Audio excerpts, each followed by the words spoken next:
Krook, and I got some stories to tell for your ass. So let's get right into it. Going back 1989. So I was already in high school. I'm in ninth grade, or 10th, 9th or 10th grade, one of the two. I know I started in 88. So my little brother and my other boys that lived across the street, they came home from school one time that there was a talent show, and they talking about this kid was rapping and how whack he was, and he was Puerto Rican, and his name was Double J, and they hated him. They thought he was so whack. He was so corny. He's so corny. They was probably just hating on him because he was Spanish and we were Spanish, and he was rapping and nobody Spanish was rapping in English. You know what I mean? You ain't seen it yet. You know what I'm saying? There weren't no Fat Joes. There were no Beat Nuts. There was no Big Puns. There was no, well, there was the Cuban kid that sang Mentirosa, Mellow Man Ace. I don't know if he was out already. Nah, he wasn't even out yet. I don't even think he was out yet. He might have came out like right after or right around that time. But anyways, what we did was we was like, let's write a song dissing him. We should diss that nigga. Yo, we should diss him. You know what I'm saying? Let's write a song. See, because we was already fans. We were hip-hop fans. We was like on all the new shit. My boy had just moved here from Patterson, New Jersey. He was up on all the music. You know what I'm saying? They're so close to New York, so they listened to the station, so he knew what was hip. You know what I'm saying? So we was all into BDP and everybody that was hot at the moment, that was hip-hop, underground, real shit. You know what I'm saying?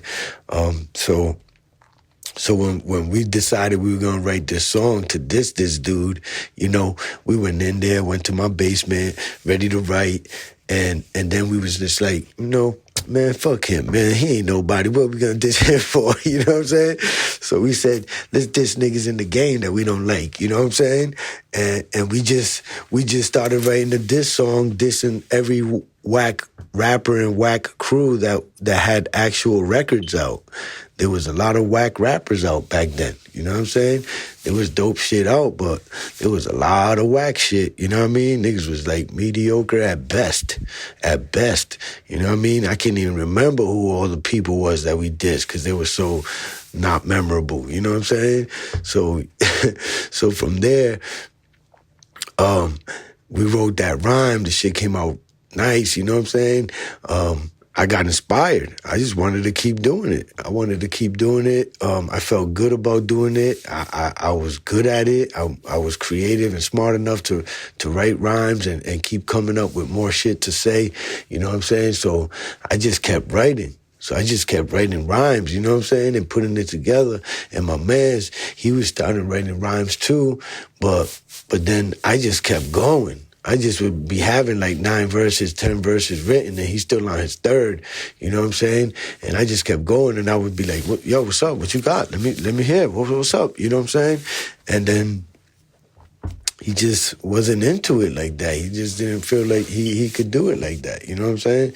So I just kept going. And then we was like a DJ crew at the same time, you know what I'm saying? So we had like a bootleg-ass system with 2 different turntables and a mixer and some speakers. Like we all put something in. Like everybody put in a piece of the equipment so that we could have like a DJ setup, you know what I'm saying?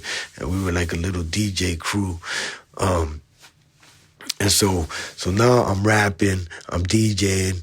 Little by little, we start getting more equipment, and we start getting 1200s. We start getting records, and we become them guys. You know what I'm saying? We were the first Latino hip hop group in the city of Providence, Rhode Island. We were the first ones. You know what I'm saying? To be a DJ crew, rap and everything.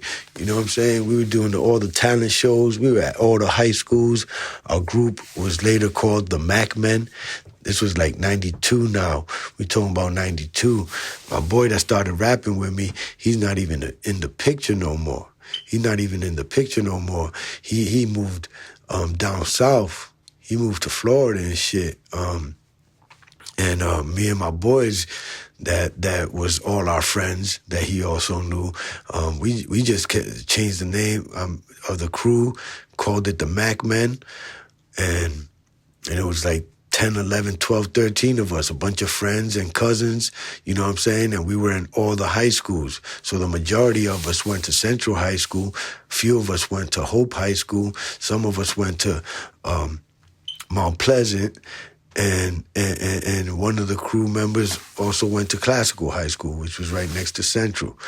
And we was just so live with it, and being that all the circumstances that we went to all these high schools and knew people in all these places. When we started doing parties as the Mac Men and putting out flyers, there was flyers in all the high schools. All the high schools were seeing it and knowing that it was some Latino hip-hop kids that do graffiti and everything. I'm doing graffiti in the flyers. All my flyers was graffiti. We had neon-colored flyers that we would post up on all the poles. We was the ill guerrilla marketing team, and we would get it done like nothing. We would just take on them roads one night, hit all the main roads, all the main intersections with bright-ass neon flyers that I did in graffiti. And we do these parties, and it was under 21 parties, but them older cats were still going in. Them older cats were still sneaking in, you know what I'm saying? But it was all high school kids. We had kids from all different counties coming through. I would be taking cats back to towns like 20, 25 minutes away, giving rides to cats that found their way to the party that was not even in the town that we lived in. We was more south, and they was from north. And we was like getting it popping. All our parties was crazy. House parties was crazy, packed. You couldn't get in. People trying to sneak in through windows. Fights happened here or there, but it was rare. You know what I'm saying? Hella bitch, hella girls all the time at all the parties. You know what I'm saying? We did this shit for like a whole year and a half. Where we're doing clubs, we're doing house parties, we're doing outdoor events like church festival performances where I slipped and said fuck, and I told the nun that no, I said funk. Are you sure? I said, yeah, I'm sure. You know what I'm saying? So God rest her soul, you know what I mean? But Sister Ann, I didn't mean to swear at the church festival, you know, but I was still a young MC. I was dope on the mic. It took me a while to actually become dope on the mic. I was writing for like a whole year before I even knew how to rap on the beat. You know what I'm saying? And I give a lot of props to Jersey. No joke. Jersey, I got to give it up. Jersey has so much to do. You know what I'm saying? My boy from Jersey inspired me to write the rhymes. Chill Rob G and Paul Rach's teachers were the first rappers that I mimicked rhyme patterns and rhyme styles from in order for me to learn how to rap on beat and fit in the pockets and shit like that. You know what I'm saying? Once I mastered their rhymes by learning their rhymes and spitting their rhymes on a beat, then I started to take on their flow more or less and dropping it on the beat, and I figured it out, and then from there it was just a rap. From there it was just like, okay, I'm gonna do a talent show. You know what I'm saying? And K Solo's gonna perform, and they're doing a contest for K Solo to perform. I put together with my turntables a Rakim beat and a Soul to Soul beat. You know what I'm saying? I did a blend of the beats. Like I started with one beat, then threw in another joint as I was rapping going on. Black kids never heard a Spanish kid rap like me in English. You know what I'm saying? And that was straight hip hop. Everybody was seeing me perform. They all was just staring at me. Everybody was just staring at me, and I'm killing it, and I'm feeling like I'm killing it. I'm doing my shit. I'm not messing up my rhymes. I know all my rhymes. My beat sounds dope. I could see that they reacted though when the beat dropped. When I dropped the other beat on top, they was like, yo, like, you know what I'm saying? Like, this shit kind of funky. This is like little homies going in, like, you know what I'm saying? That was my first time doing a live performance, and only one of my homies actually showed up who gave me the ride. and like, it's like, damn, nobody believes in me or something, you know what I'm saying? Like, damn, people don't really believe in me. This is a contest. I'm coming to do a contest, and you're not even gonna come and try to support what I'm trying to do. You know what I'm saying? Like they're afraid to be there and be embarrassed by me. You know what I'm saying? Going up there and being embarrassing or some shit. You know what I'm saying? And he didn't even show up or even ask me about going or anything, you know what I'm saying? Only one of my boys, and that's Caesar, a.k.a. L-Tone, you know what I'm saying? A MacMan alum, and he took me, you know what I'm saying? And we was there, and we killed it. We didn't embarrass ourselves. We didn't embarrass the crew. You know what I'm saying? And from there, it was a rap. From there, nobody could tell me that I couldn't rap, because nobody there told me that I couldn't rap. You know what I'm saying? I went up there and I did my thing. And you know, we doing this naturally. We don't even like consider the fact that we Latinos in hip hop trying to, like, we're not trying to be part of something. Like I've been hip hop since I was a kid. Since I could remember hearing hip hop. I've been hip hop. I've been loving it. So it's not like I felt like we was trying to be part of something that ain't belong to us, that we weren't part of. We are hip-hop, you know what I'm saying? Before anybody could judge us, we already knew we was hip-hop, regardless. Whether we was Latinos, you know what I'm saying, or black, or whatever anybody wants to label somebody, you know what I'm saying? Like, we broke that mold. You know what I'm saying? Through the first few shows, we performed, opening up for Gangstar and RSO, Benzino, you know what I'm saying? Tone. Like, we opened up, and I had original beats from my boy Marcus Lewis, who taught me how to make beats on the SP12. He had the SP1200, but it's almost the same as the SP12. The SP12 is the older shit, you know what I'm saying? That's what I had. But he taught me. He let me watch him make beats, you know what I'm saying? And he was a dope-ass producer. Was submitting shit to Mobb Deep and all kind of shit. Worked at the record store. So he was my first producer, a dope-ass producer that showed me how to make beats. I went up there at the Gangstar show with some fucking crazy-ass beats, man. To this day, them beats are still in my head. You know what I mean?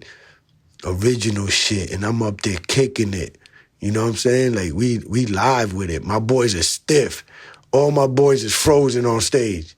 Nobody, dudes is up on stage frozen. I'm the only one, you know, moving and rapping, and all of them is just up there like frozen, because it's like 200 black kids, you know what I'm saying, looking at them like, what the fuck are you doing up there?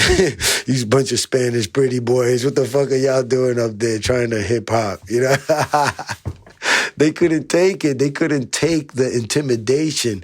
But I showed them from the beginning that I was never intimidated. I believed in what I was doing. I believed in myself. I practiced my shit. I know my beats was hot. I knew what I had was dope. And I wanted to do it. And nobody could tell me shit. So when I'm on the stage and I'm killing it, I'm wondering why the fuck these niggas acting like I ain't killing it right now. Why these niggas all just staring, you know? But then later on in life, I figured it out. It was that they were in shock. They didn't respond to it because they didn't know how to respond to it. They couldn't believe what they're seeing. There's some real dope-ass hip-hop. My beats was doper than most cats that was coming out with shit out here. A lot of the beats that was out at the time was outdated. You know what I'm saying? My man had a ill sound that would go up with anybody, the Pete Rocks, the Diamond D's, you name them. My man's shit was hard. You know what I'm saying? And I'm coming with it. Cats is looking at me like they can't believe what they're seeing. Like, this little Spanish nigga's up there ripping. This little pretty boy's up there ripping it. For real? You know what I'm saying? Like, Spanish kids rapping like that? You know? But I represented, I did my thing, and I just kept going, kept believing in myself, you know what I'm saying? And we established ourselves as them guys, the originators of the Spanish flow, the Spanish hip hop in Rhode Island. You know, I got anthems in Spanish that the Spanish people know in the hood. You dig what I'm saying? Yeah, this hip hop shit, that's how it started. Them were the early days. That's the early days. That's the beginning in the Mac Man era. Because I ain't really talk about the Mac Man era. I only mentioned it as a reference. But the Mac Man story, that's another story. Today, I was just giving you the essence. Where I started, how my love grew, my determination, why I kept going, doing hip-hop, building myself up, educating myself, studying the game, studying the best, studying music, soul music in general, our music, loving it, appreciating it, becoming it. This is what we're gonna keep doing.